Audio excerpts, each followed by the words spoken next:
နေရန်ဘော်ကသွေးကပင်ရန်ကုန်မန္တလေးအမြန်လမ်းမကြီးရဲ့ဘေးတနေရာလူသူကင်းဝေးလာတဲ့တောအစနာကခြံဝင်းကျဲကြီးတစ်ခုအတွင်မှာဟောင်းမွမ်းနေတဲ့နတ်ထက်ပြင်းထောင်ဝင်းကြီးတစ်လုံးရှိလေသည်ထိုအိမ်ကြီးတက်သားနေရန်များသည်မိုးတန်လေတန်ကြောင့်မဲမောင်နေသည်အိမ်ရှိကညောင်ပင်အိုကြီးကလေတိုက်တိုင်းတရှဲရှဲနှင့်မြည်ဟဲနေတတ်သည်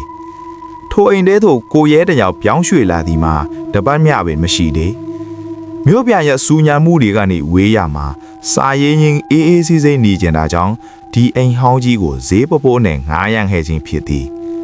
ထိုနေ့ညကရာသီဥတုကပုံမှန်မဟုတ်ပဲအုံမိုင်းလောနေသည်လေကလည်းအေးစိတ်နေသည်ပဝန်းကျင်တစ်ခုလုံးမှာပဇင်းညင်ကွက်အော်တန်တောင်မကြားရလောက်အောင်တိတ်ဆိတ်လွန်လာသည်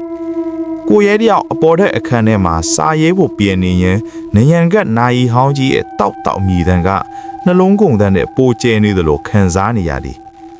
ညက12နာရီထိုးခါနီးအချိန်မှာတော့အပြင်ဘက်ကခွေးဦးတန်းတွေကတရက်ကွက်လုံးဟင်းသွားအောင်ထွက်ပေါ်လာသည်တာမန်ဟောင်းတန်းမဟုတ်ပဲတစုံတစ်ခုကိုကြောက်လန့်နေကြအားကိုးတကြီးဦးနေသည့်အတန်းမျိုးဖြစ်သည်ကိုရဲစိတ်ထဲမှာတမျိုးကြီးဖြစ်လာသည်ဒီအိမ်ကြီးကတခုခုတော့လွဲနေပြီဟူတွေးနေမိစဉ်မှာပင်နှာခေါင်းထဲသို့အနံ့စိုးတစ်ခုရုတ်တရက်တိုးဝင်လာသည်ထိုအနံ့သည်ဟောင်းနှွမ်းနေသောတန်ကြီးနတ်နှင့်ညှီဆိုဆိုတွေးနှံ့ခဲ့သောအရာသာမျိုးဖြစ်သည်ည2 နာရီကိုရဲအိပ်ပျော်နေရမှလက်နိုးလာသည်အခန်းထဲမှာလေထုကရခဲသထာတဲ့ရောက်နေသလိုအေးစိမ်နေသည်သူအသက်ရှူလိုက်တိုင်းပါဇက်ထဲကနေအငွေ့တွေထွက်နေသည်ရုတ်တရက်အိမ်အောက်ခက်စီကနေတဇက်ဆက်ကျနေသည့်အတန်ကိုကြားလိုက်ရသည်ရေပိုက်မပိတ်ခဲ့မိဘူးလားသူဓာတ်မီကိုကြိုက်ပြီးအခန်းအပြင်ဘက်ကိုထွက်ခဲ့သည်လေကားခြေရင်ကိုရောက်တဲ့အခါကိုရဲရဲ့ခြေပြားတွေအေခဲသွားသည်အိမ်ရှိခန်းဂျမ်းပင်ပေါ်မှာသွေးရောင်လမ်းကြောင်းတစ်ခုကတက်တက်မတ်မတ်စီးဆင်းနေသည်ထိုသွေးလမ်းကြောင်းသည်တစုံတစ်ယောက်ကသွေးအိုင်ထဲမှာအလောင်းကိုတက်ရွတ်တိုက်ဆွဲသွားတဲ့ကဲ့သို့ထင်းထင်းရှားရှားရှိနေသည်အနံ့ကတော့ဒီမခံနိုင်လောက်အောင်ညှိဆို့လာသည်ကိုရဲသည်တုံရီနေသောလက်များဖြင့်ဓာတ်မီအောင်ကိုသွေးလမ်းကြောင်းအတိုင်းလိုက်ကြည့်မိသည်ထိုလမ်းကြောင်းသည်အိမ်နောက်ဘက်ကအငြဲတန်းတော့ခတ်ထားလေးရှိသောအခန်းငယ်လေးစီသို့ဥတည်နေသည်ခြေလောင်းတိုင်းကလေးလံနေတော့လဲစူးစမ်းလိုစိတ်ကသူ့ကိုတွန်းပို့နေသည်ထိုအခန်းတကားနာရောက်သောအခါတော့ခတ်ထားသည့်တော့ခလောက်မှာပွင့်နေသည်တကားကဟင်းလင်းပွင့်နေတာကြောင့်တွေ့လိုက်ရသည်တကားကိုဖြည်းဖြည်းချင်းတွန်းဖွင့်လိုက်သောအခါအထက်မှာဘသူမှမရှိပေသို့တော့ဓာတ်မီရောက်အောင်မှမြင်လိုက်ရသည့်မြင်ကွင်းကြောင့်ကိုရဲအသက်ရက်မတတ်ဖြစ်သွားရသည်နေရန်တစ်ဖက်လုံးတွင်လက်လက်ဆက်ဆက်သွေးများသည့်ရေးသားထားသောနာမည်တွေပြည့်နှက်နေသည်အချို့နာမည်တွေသည်ဟောင်းနှွမ်းပြီးမဲနေပြီဖြစ်တော်လဲအချို့မှမူသွေးများစီးကြနေစေရှိသည်နာမည်တိုင်းရဲ့အောက်မှာတေဆုံးမိရက်ဆွဲများကိုတေချာစွာမှတ်တမ်းတင်ထားသည်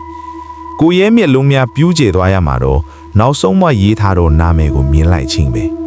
ကိုရဲ2026 January 25ယနေ့ရက်ဆွဲဒါဘလို့ဖြစ်နိုင်ပါလဲကိုရဲအော်ဟစ်လိုက်တော့လဲအတန်ကလလေတွေမှတင်တဲ့နေသည်ထိုစဉ်သူ့နောက်ကျောပါကနေအေးဆက်ဆက်အထီးတွေ့တစ်ခုနဲ့အတူတိုးရှားရှားအတန်တစ်ခုထွက်ပေါ်လာသည်နာမည်ရေးပြီးရင်သွေးလဲပေးရတယ်လွှဲ့ကြည့်လိုက်တော့အခါအခန်းထောင်ရှိအမောင်ရိပ်ထဲမှာသပင်ဖားလျာဤနဲ့မြက်တွင်းဟောက်ပတ်ဖင်နေသည့်မိမတူသူမ၏ကိုယ်ပေါ်တွင်မြမဆန်စအင်ကြီးအစုပ်အပြက်များဝတ်ထားပြီးလေပင်တွင်ကြိုးကွင်းဆွေရကြီးကအမြဲရောင်တွေးပုံများထွက်နေသည်သူမ၏မျက်လုံးများကနီးရပြီးကိုရဲကိုစိုက်ကြည့်နေသည်မင်းကဘာတူလဲငါကဒီအိမ်ရဲ့အဆောင်အရှောက်ဒီစရင်ထဲမှာနာမည်ပါသူတိုင်းကငါကိုသွေးနဲ့လာကန့်တော်ရတယ်အခုမင်းအလဲပဲသူမ၏လက်သေးရှည်ကြီးများကကိုရဲရဲ့ခြေထောက်နားကိုတဖြည်းဖြည်းတိုးကက်လာသည်ဂျမ်ပင်ဘော်ကသွေးများကလည်းတက်ရှိတစ်ခုကဲ့သို့ကိုရဲရဲ့ခြေထောက်ကိုရစ်ပတ်လာကြသည်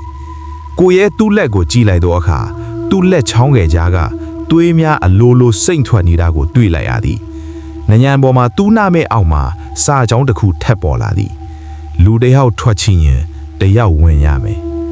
နောက်နေ့မနေ့တွင်နေအောင်ကြီးကအိမ်ဟောင်းကြီးပေါ်သို့ဖြာကျလာသည်ပတ်ဝန်းကျင်ကဘာမှမဖြစ်ခဲ့သလိုတိတ်ဆိတ်ငြိမ်သက်နေသည်ရွာသားအချို့ကထိုအိမ်ရှေ့မှဖြတ်သွားရန်အိမ်တကားများပိတ်ထားတာကိုတွေ့ရသည်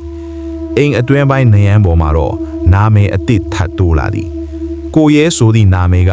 အပေါ်ဆုံးကိုရောက်သွားပြီးတကောင်း၏အောက်မှာ နောက်ထပ်နာမည်အသစ်တစ်ထွက်နေရလွတ်ကသွေးရောင်များဖြင့်အစင်သင့်ဖြစ်နေလေပြီကိုရဲဤအခန်းတွင်ကအသွေးမှတောအခတ်ထားစေသို့သောအခန်းတကားပါတွင်သွေးထင်ရေးသားထားသည့်စာကြောင်းတစ်ခုရှိနေသည်ငါအလဲ့ပြီးပြီမင်းတို့အလဲ့လာတော့မယ်